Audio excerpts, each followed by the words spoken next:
Let me set the scene.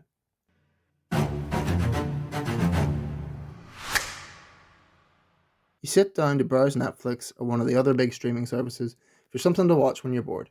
Trust me, I am going somewhere with this.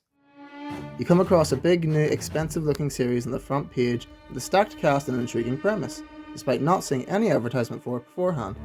You watch the first episode or two, and you're hooked. You binge the rest of the season in one night, and you eagerly anticipate finding out the release date for the second season. But it never comes.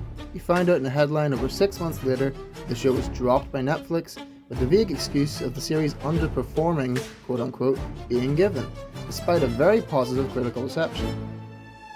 This is a major problem many viewers have with the modern era of streaming television, and the reason behind it all falls to one word: algorithm. Over the past decade or so, the streaming model of television, popularised by the likes of Netflix and Amazon, has radically altered the Western entertainment industry, particularly in how it decides to greenlight and produce media. These companies now use advanced AI algorithms to promote and recommend what these corporations now distastefully refer to as quote-unquote content on their platforms, while also using the same algorithms to determine whether a project is successful enough for them to greenlight more of it. Which is a problem when the standards for these projects' viewership is so absurdly high that it would take a miracle for them to be renewed. They even allegedly use it for deciding what original films they push for award season. These kinds of data-driven decisions don't just optimize viewer retention, but often genuinely affect the creative process. While it's old news now, it remains true that for films made directly for streaming, these studios often ask their writers to include dialogue in the scripts that describes out loud what the audience is seeing, due to the low attention spans of most modern audiences and their likely habit of looking at their phones instead of the screen. This isn't to say that all creative decisions influenced by these algorithms are bad, rather it's just worth considering during analysis that there is now a system in place for making creative decisions that is unlike the Hollywood of prior decades. And yet, the introduction of this new system has affected and will continue to affect our so-called content. Hollywood is aptly named the Dream Factory primarily because of its abundance of creative writers and directors that dream up genuinely original and interesting stories that we are naturally drawn to as an audience. The real risk that accompanies this new system is one of homogenization, of producing the same kind of familiar, indistinguishable narrative forms, a factory of dreams, yes, but one where those dreams are the same time and time again. Note for editing, Ben, this is where the impact of algorithms on creative choices goes on screen.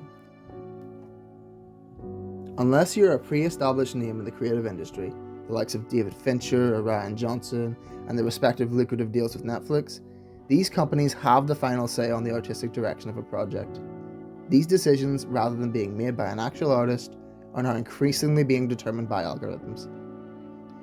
Due to the nature of these programs, the stories they end up gravitating towards are naturally the safe, formulaic ones that more than resemble popular blockbusters of the past, if not just directly are a continuation of a familiar IP. Let's take a look at it this way. It essentially comes down to the same differences between building an AI program that generates, and I say this with full quotation marks, art, and allowing a real artist to create their art, then letting the audience evaluate its success. When a generative AI is prompted to create an image, it steals from and closely mimics successful and well-liked art of the past, because its only goal is to create something broad that is well-liked. That's just the job that it's being given, and these modern streaming algorithms are the same. Push the most broad and safe content onto the audience as possible and get the most views. Netflix, for one, has been very open about its fondness for its most popular genres, like crime thrillers and particularly their recent obsession with true crime series, and for the tried and true narrative structures that infuse them with the kinds of dramatic tension that keep viewers riveted and ready to click on the next episode. Again, a note for editing, Ben, for later, this is where the second title card, The Independent Solution, comes on screen. The real worrying thought that made me want to talk about this topic was simple, but as an aspiring artist myself, it is incredibly scary. Is this it? Is this the future of media and of just cinematic storytelling, period? Theatres aren't doing too well for the most part, even with the overabundance of traditionally audience-pleasing franchises, and most modern audiences seem to be content with what I'm going to kindly refer to as streaming slop. Well, there's one area of traditional cinema that still gives me hope that this isn't the future, and that's, of course, independent film. Indie filmmakers can still do whatever they want to achieve with a miniature budget, of course, whether they must busk, beg, or borrow their way to completion. While most of these great films, admittedly, still don't get the attention of most casual audiences, it still has the biggest advantage over modern Hollywood, and particularly streaming. The filmmaker can make the film that they want to make. It can still be what I would consider real art. As notable indie producer Ted Hope said in a 2013 New York Times op-ed, films made outside the mainstream tend to be more daring in what they say and how they say it, or more artfully, not say it. This is the key difference. The more films that are made outside of the studio system, and even the American film industry period, the more film pushes the envelope in both style and substance. You may be wondering why I started babbling on about indie films in a video about algorithms and their effect on streaming production. The main reason is that I don't know how Hollywood is going to be able to dig their way out of the creative rut that they've found themselves in with the streaming era.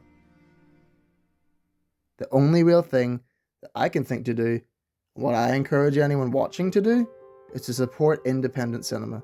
Go to your local cinema and support it. Watch a film that you wouldn't usually be on your radar. Even on streaming, try Mubi. Or, if you're a horror fiend like me, try Shudder. Watch some international films. Let studios know you do not want generic slop or constant franchise fare. Let them know that you want cinema.